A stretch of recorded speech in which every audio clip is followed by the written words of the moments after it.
November 1944. Camp Aliceville, Alabama. The air is cool but wet, and the ground holds the smell of pine needles and mud. Boots scrape gravel. A mess hall door swings, and warm kitchen air rolls out like steam. The German women step inside, expecting the first humiliation. Less food. Thin soup. A guard watching to see who breaks. Instead, they smell coffee, fresh bread, and something sweet and nutty that doesn't belong in a prison. On every table sits the same object, a glass jar filled with brown paste. An American guard walks past, opens a jar, and eats it with a spoon, slow, casual, like it's normal. Helene watches and thinks one simple thing. Why were enemies being fed like this? What happened next would unravel propaganda one spoonful at a time. Helene Keller is 26. Not a soldier in the way the word sounds in movies. No rifle, no medals. She was trained to be useful. Bandages, needles, antiseptic, paperwork. The kind of work that keeps men alive long enough to return to the line. She has seen hunger. In North Africa, food became a word for whatever kept your hands steady. A hard biscuit that broke your gums. A tin of meat that smelled wrong but still went down because the next day might be worse. At one field station, she watched two orderlies argue over half a potato like it was medicine. Then she was captured. Processing camps first, then a ship, then America. On the transport across the Atlantic, the women were told the same thing again and again, not in speeches, in quick warnings, like practical rules. Americans will starve you. Americans will mock you. Americans will make you work until you drop. Helene believed it because believing it was easier than uncertainty. And now, in Aliceville, uncertainty is everywhere. The camp looks like a prison. Yes, fences, towers, signs in English, men with rifles. But the barracks are clean. The bunks have real mattresses. There is hot water. There are posted schedules with 3 meal times printed like it's a factory shift. 3 meals. She keeps repeating that number because it doesn't fit what she expects from enemies. The mess hall confirms the confusion. Long wooden tables, tin trays sliding on metal rails. The sound is sharp and constant clack, clack, clack like machinery. The smell is worse than the sound because the smell is not punishment. It's food. Soup with actual vegetables, bread that bends instead of cracking, something sweet in a small cup, and then the jars. Brown paste inside glass, thick enough to cling to the sides like grease. Helene stares at her jar like it's a mistake. The label is English. She can read only pieces. 2 words stand out because the guard says them slowly, pointing like she's teaching a child. Peanut butter. Butter. The word makes several women stiffen. In Germany, butter has become a memory, something you talk about in the past tense, something you trade for. In Germany, the people who stand behind fences don't get butter. Helene lifts the jar. It is heavier than she expects. Not empty, not watered down, not rationed into a smear. Full. Across the aisle, a guard, young, bored, chewing gum, opens her own jar and scoops a spoonful. No bread, no ceremony, just a spoon, straight in, straight to the mouth. She eats it like it's nothing.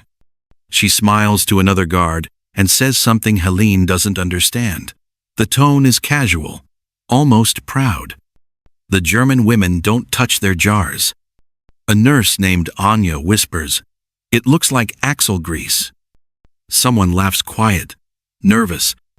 Helene doesn't laugh, because her eyes keep catching a detail that won't let her settle. The Americans are eating the same food. Same soup, same bread, same brown paste. No separate table, no better plates, no extra meat for guards while prisoners chew scraps. In the world Helene knows, food is how power is shown. In German camps, guards eat well, prisoners eat what is left. The difference is the point. Here, the difference is missing. That absence feels like a trap. Back in the barracks that night, the women lie on thin mattresses under scratchy blankets. The air smells of wood, soap, and damp clothing. Someone says, they want us healthy so we can work. Someone else says, they want us to gain weight so we look worse when we go home. Helene stays quiet. Her stomach is full in a way it hasn't been for years, and that fullness makes her feel unsafe. Because it creates a new problem. A full stomach is harder to control. A hungry person can be told, endure, wait, hold your shape, hold your pride. A person who has eaten enough starts noticing other things.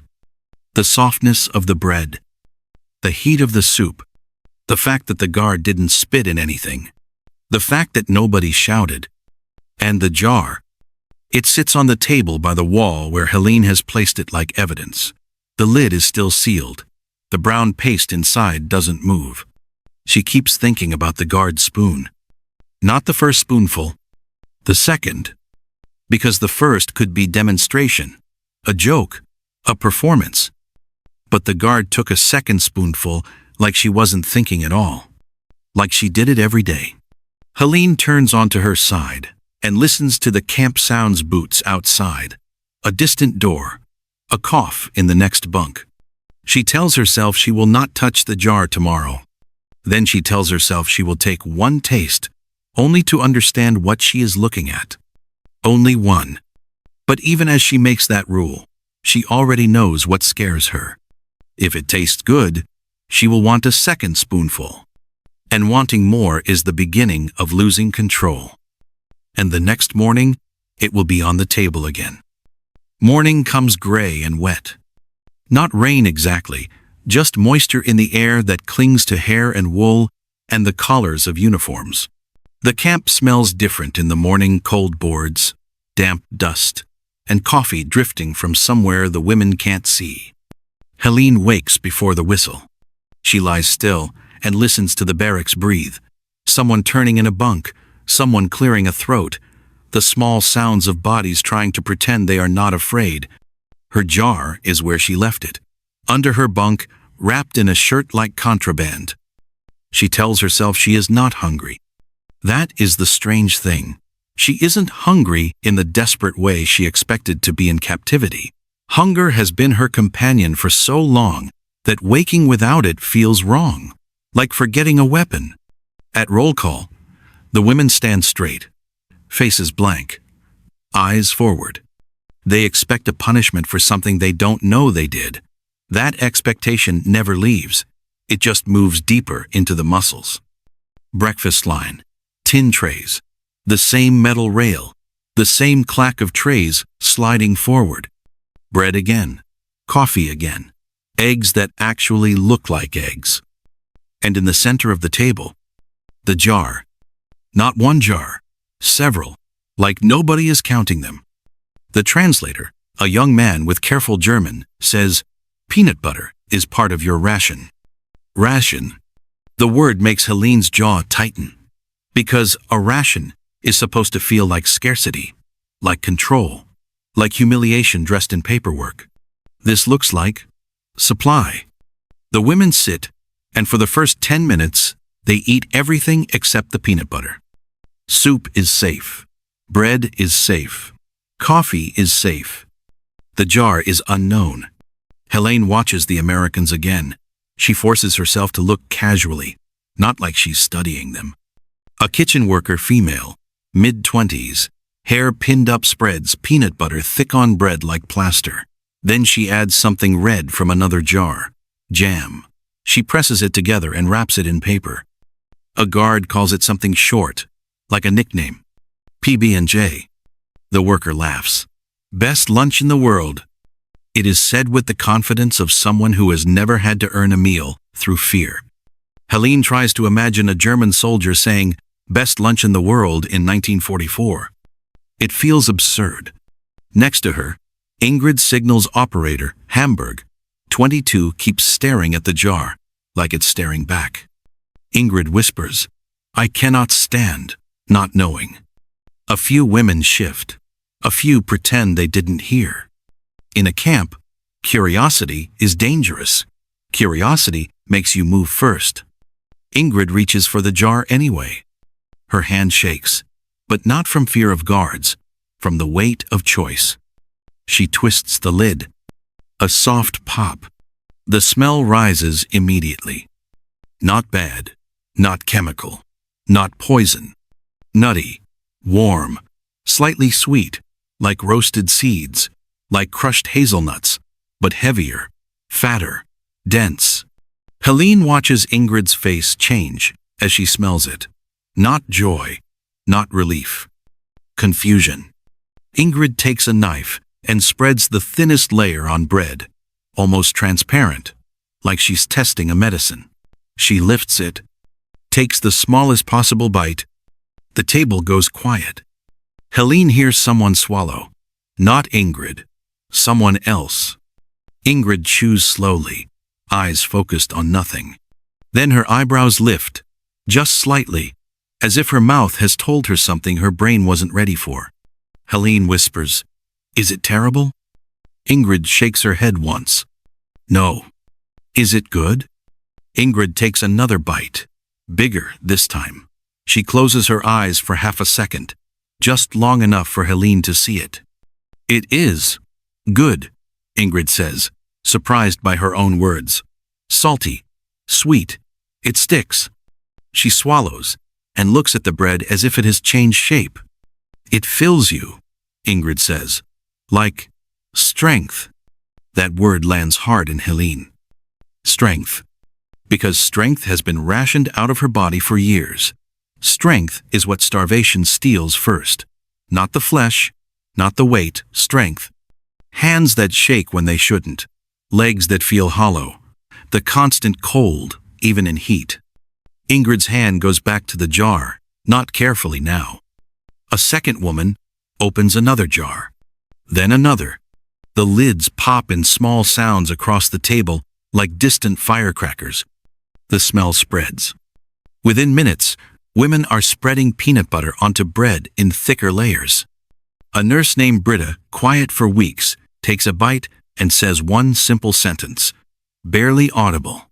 "Mein Gott." Not prayer, just shock. Helene still hasn't moved. She sits with her hands in her lap, because she knows her own weakness. If she tastes it and likes it, she will want more. And wanting more is dangerous here. But the evidence is everywhere. The Americans eat it. The guards eat it. The kitchen staff eat it. Nobody is laughing. Nobody is watching for suffering. So Helene reaches. She takes the knife, scoops a small amount, spreads it on bread, thin but not invisible. Her hand is steady, which surprises her. It feels like her body has decided faster than her mind. She lifts the bread, takes one bite. The texture is wrong at first. Thick, sticky. It clings to the roof of her mouth, like paste. But then the taste hits. Roasted nuts, salt, a sweetness that doesn't feel like sugar alone. It feels like fat, like calories, like the kind of food that stays. Her body reacts instantly. Not emotionally, physically. A warmth in her chest, a small loosening in the gut. Her stomach, which has been trained to accept little, suddenly recognizes abundance. Helene takes a second bite, then a third. Not fast, not frantic, but she notices something humiliating. She is chewing with focus, like nothing else matters. Around her, the table has changed. Women who arrived stiff and silent are now eating in a way Helene has not seen since before the war. Not graceful, not dignified, honest. One woman wipes her eyes and keeps eating. Another laughs, short and sharp, like a cough, because she can't explain what she feels. An American cook walks past and stops. She stares at the empty jars already piling up. Yesterday, these women wouldn't touch it. Today, they are scraping the sides with knives. A guard, Ruth, older, practical, shakes her head and says to the translator, amused, "It gets everyone eventually." By the end of breakfast, Helene looks down and realizes the jar on her table is empty. Not half, not most. Empty. And so are the others. The Americans in the kitchen look at one another. Not angry, not offended, just surprised at the speed. A supply sergeant appears at the mess hall door, glances at the table, and writes something on a clipboard. Helene watches him write, and for a moment she feels a cold pinch in her stomach. Now comes the correction. Now comes the punishment. They will take it away. They will say, "You ate too much, so you get less." But nothing happens. The women file out, stomachs heavier than they are used to, mouths still tasting salt and sweetness. Helene walks back to the barracks and feels something she hasn't felt in years. A problem that is not hunger, a fullness that makes her slightly dizzy. Not pain, not sickness, just too much. In Germany, too much food does not exist. In Helene's world, you never stop because you are satisfied. You stop because there is nothing left. That afternoon, an announcement comes through the translator. Due to demand, peanut butter will be limited. 1 jar per table per meal. A few women protest immediately. 1 jar is not enough, Ingrid says, voice sharp. The American officer looks genuinely confused. Yesterday, you did not eat it, he says. Ingrid answers, simple and blunt. Yesterday we did not understand. Helene doesn't speak. But inside her, something shifts. Because she understands now, too. And understanding creates a new fear. If the jar can be rationed, then it can also be removed. And she realizes she has already started counting time in meals. Not days. Meals. Breakfast, lunch, dinner. And at each one, she will look for the jar. She will look to see if the enemy still gives it. That night, Helene lies in her bunk and tastes peanut butter in her mouth like a secret. She thinks about the word Ingrid used. Strength? She thinks about Germany, about the people who are hungry there, about what she will see when she returns. And she thinks about this camp, where enemies eat the same brown paste from the same jars. Her stomach is full. And for the first time since capture, that fullness does not feel like relief. It feels like a crack in something solid. Because the next morning, the jar will be there again. And if it is there again, she will not know what to believe. The next morning, it happens again. Not exactly the same. That would have been easier. The air is warmer. The ground outside the barracks is already dry. Dust rises under boots and settles back down like it belongs there. Breakfast line. Same metal trays. Same rhythm. And again. The jar. 1 per table now, just as promised. Helene notices something new before she sits. The women are counting. Not openly, quietly. Eyes flick to the center of the table. Quick math. 8 women. 1 jar.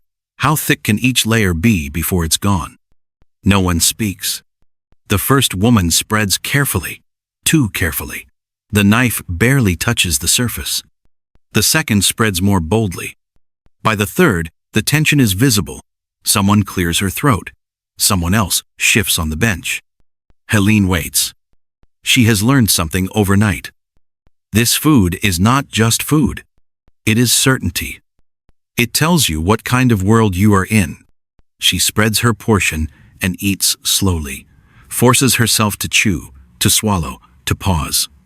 Across the table, Ingrid finishes her bread and looks at the jar again.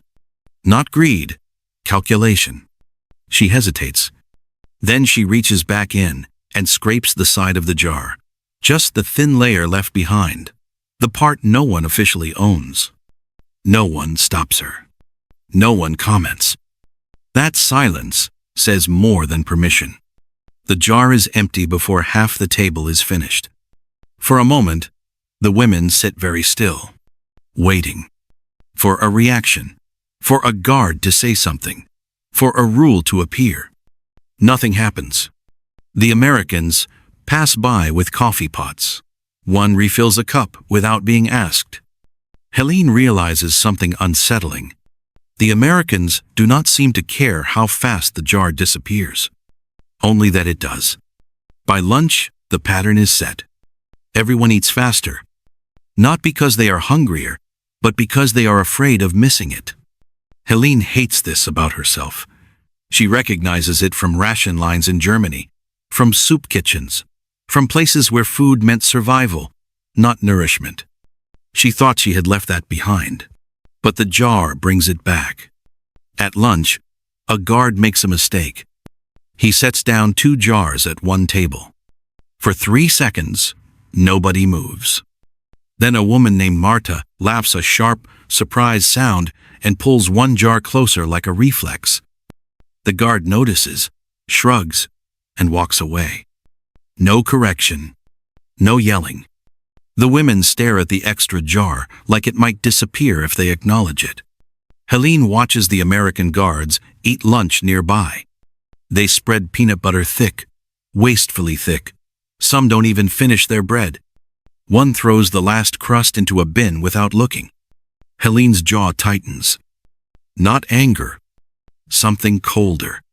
Comparison. That night, Helene hears whispers after lights out. Do you think they will stop? No. How do you know? They eat it themselves. Maybe it is only until supplies run out. Ingrid whispers from the bunk below Helene, then America must be very large. Helene does not answer. She is thinking about scale, about how many peanuts it takes to make butter, about farms, about factories, about systems that produce so much they give it to enemies.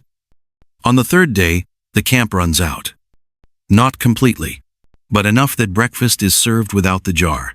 Bread, coffee, eggs, no peanut butter. The reaction is immediate. Not anger, not shouting. Silence. A silence so complete it feels deliberate. Women eat without enthusiasm, without talking. Helene chews bread and feels it turn dry in her mouth. Her stomach is not empty, but it feels unfinished. Ingrid leans close and whispers, "They took it." Helene shakes her head slowly. No. How do you know? Because they would have said so. And she is right. At lunch, the jar is back. 1 per table. The women exhale as one body. Helene hates the relief she feels, hates how quickly her body has learned to depend. By the end of the week, something else happens. Trade. It starts stupidly. A woman offers half her dessert for a spoonful. Another offers extra laundry duty. Helene pretends not to see. But by the 2nd week, the trades are precise. Measured. 1 spoonful for 1 cigarette.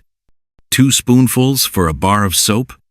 3 spoonfuls for silence about a broken rule. Helene sees Maria older.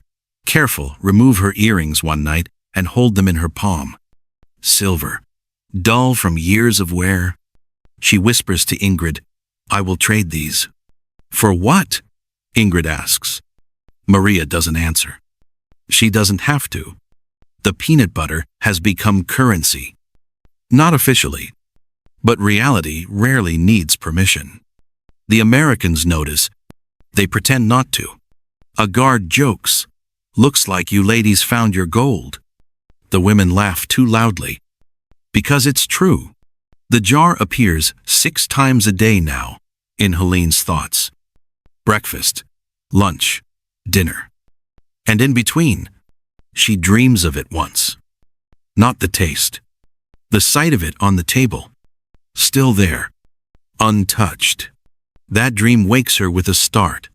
Helene realizes something that scares her more than hunger ever did. She is planning her days around food again.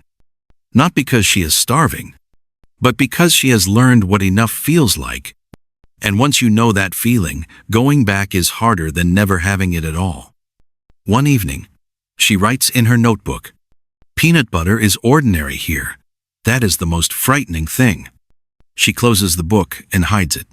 Because if this ordinary thing keeps happening, If the enemy keeps feeding her like this, then the war she thought she understood is already over, and she does not know which side she is standing on anymore. The next day, Uth, the guard, says something casually as she passes the table. "We're getting more shipped in next week." Just information, nothing more. But Helene freezes with bread halfway to her mouth. More. Not replacement. More. And that's when it starts to feel wrong. The comparison does not arrive with anger. It arrives quietly. It slips in during the most ordinary moments. Helene notices it first, in the way time behaves around meals. Back home, food had always meant calculation, weight, rations, numbers, whispered under breath. Who gets what? Who goes without? Here, time bends around abundance. The jar arrives. It is placed down without ceremony, no speech, no explanation. It is assumed to be enough. That assumption unsettles her. At lunch, a guard sits at the end of the table. He eats quickly, peanut butter thick on white bread. He folds the last bite, chews, wipes his mouth, and stands. Half the jar remains. He does not look at it again. Helene stares at the leftover smear along the rim. Back in Germany, no one left food behind unless they were sick or dead. Here, food is not watched. It does not need guarding. The realization tightens something in her chest. Later that afternoon, the women are assigned light work sorting supplies, cleaning a storage room near the kitchen. It smells of flour, coffee, soap. Shelves line the walls. Crates stacked neatly, labels in English. Helene does not understand the words, but she understands quantity. Too much. Too many cans. Too many sacks. In one corner, a crate is marked with the same word she has learned to recognize by shape alone. Peanut butter. Dozens of jars. Not locked, not hidden, just waiting. Ingrid whispers, "They store it like this?" "Yes," Helene answers. "For prisoners?" "For everyone." That distinction matters. That night, Maria speaks for the first time about home. "My sister wrote before I was captured," she says quietly. She said bread was being stretched with sawdust. They called it an innovation. No one laughs.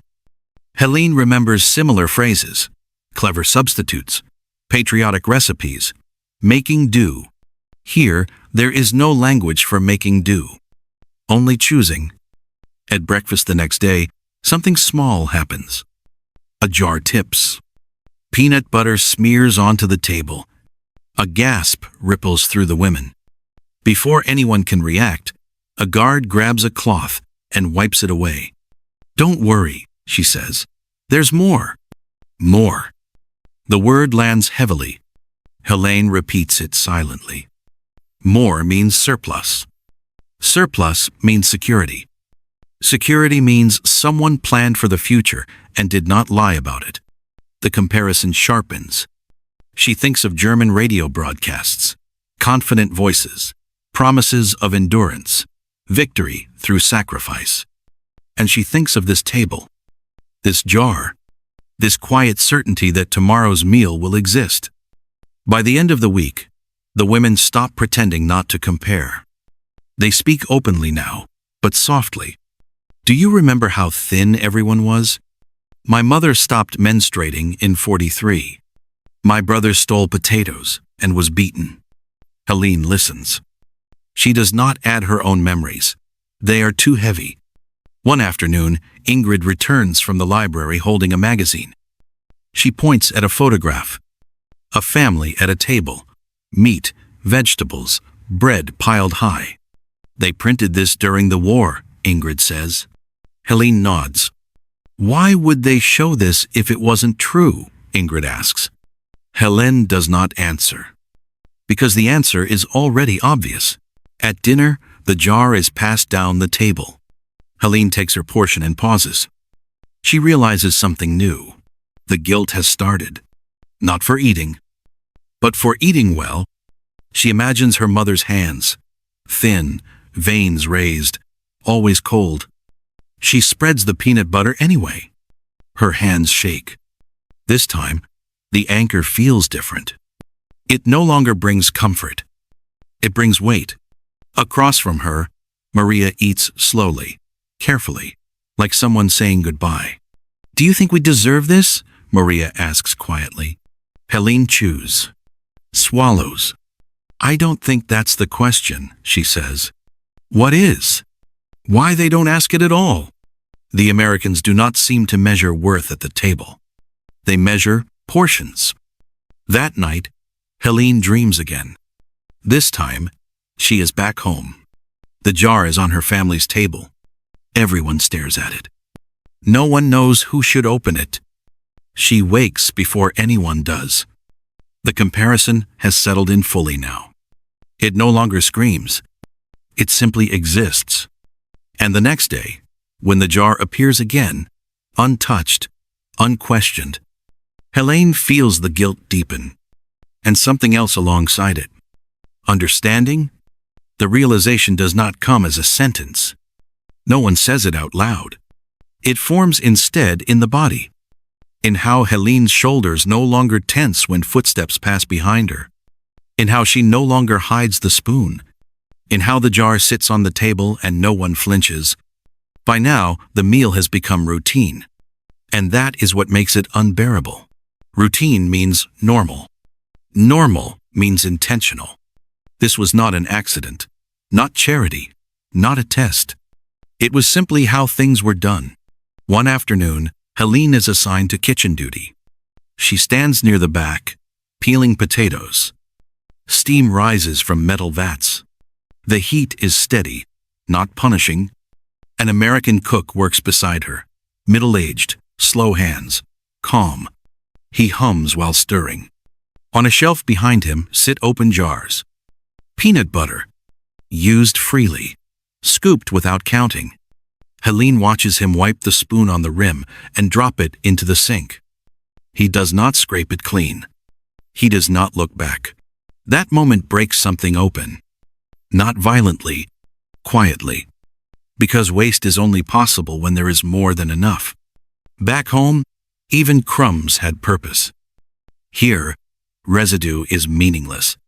Later, she carries a tray back to the mess hall. A guard nods at her. "Eat when you're done," he says. Not if. When. Helene eats alone at the end of the table. She spreads the peanut butter thin this time. Not from fear. From habit she cannot unlearn. Halfway through, she stops. The realization arrives fully now. They were not fed to confuse them. They were fed because the system did not know how to do anything else. This was not mercy. It was infrastructure. The Americans did not sit around deciding whether German women deserved to eat. They built a world where food existed in excess and followed the rules of that world. That night, letters arrive from Europe. Not many. Paper thin, handwriting unfamiliar. Helene does not receive one, but she watches others read. Faces fold inward. Hands tremble. Words like bombed, missing, hungry pass between bunks. Maria sinks onto her bed. "My niece weighs less than a child," she whispers. Helene sits beside her. Neither speaks. The contrast is complete now. One place collapses, the other overflows. And Helene understands something without anyone teaching it to her. Propaganda did not fail because it was challenged. It failed because it could not survive contact with routine abundance. The jar returns the next morning. Same placement. Same amount. Same quiet question, more. Helene feels the guilt again. But beneath it, something steadier. Resolve. If lies could be undone by something as small as a meal, then truth was not loud. It was persistent. It showed up every day. At the same hour, in the same container, and asked nothing in return. Helene eats until she is full. For the first time, she does not rush. She does not hide. She does not look around. She lets the feeling settle. Not joy. Not relief. Something heavier. Something that will not leave her. When she sets the tray aside, it is empty. And she realizes she will remember this moment longer than any speech. Because no one tried to convince her of anything. They simply fed her. And that was enough. Years later, Helene cannot remember the name of the camp commander. She cannot remember the layout of the guard towers. She cannot even remember the exact month the war ended. What she remembers is the meal. Not the first one. The ordinary ones that came after. The second serving that was offered without ceremony. The jar placed on the table like it had always belonged there. The words spoken casually, without translation. More? After the camp is closed, after the uniforms are returned, after papers are signed, and trains begin moving east again, that word stays with her. She carries it back across the ocean. Germany in 1946 is thinner than she remembers. Cities look hollowed out. People move slowly, conserving energy. Food is counted again, measured, fought over. Helene trades cigarettes for bread. She trades bread for potatoes. She eats, but she is never full. One evening, months after returning, she sits in a half-rebuilt apartment with her aunt. The table is small. The meal is smaller. Boiled roots, dark bread. Her aunt pushes a slice toward her. "Eat," she says. "You're too thin." Helene eats. But her mind is not here. It is back at a long wooden table. A metal tray. Steam rising. A spoon resting beside an open jar. She remembers how no one watched her hands. How no one counted bites. How the act of eating did not feel borrowed or temporary. It felt assumed. Years pass. Germany rebuilds. Factories return. Stores fill slowly. One day, Helene sees it in a shop window. A jar. Brown paste. Imported. Expensive. She buys it anyway. At home, she opens it carefully. The smell is the same. Nutty. Sweet. Unremarkable. She spreads it on bread and eats alone. Her eyes close. Not because it tastes extraordinary, because it doesn't. Because that is the point. The power was never in the flavor. It was in the fact that it existed at all. That it was given to enemies without hesitation. That abundance was not staged. It was habitual. Helene does not speak about the camp often. When she does not talk about guards or fences. She talks about being allowed to finish. About not being rushed. About not being stopped. About learning without being told that everything she had believed about scarcity and strength had been reversed. The war taught her how systems destroy people. The meal taught her how systems reveal themselves. Not through speeches, through trays, through repetition, through asking, every day, the same simple question. More?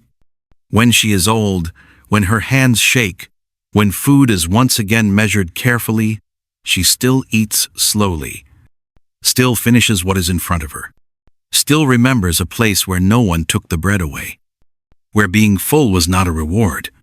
It was normal.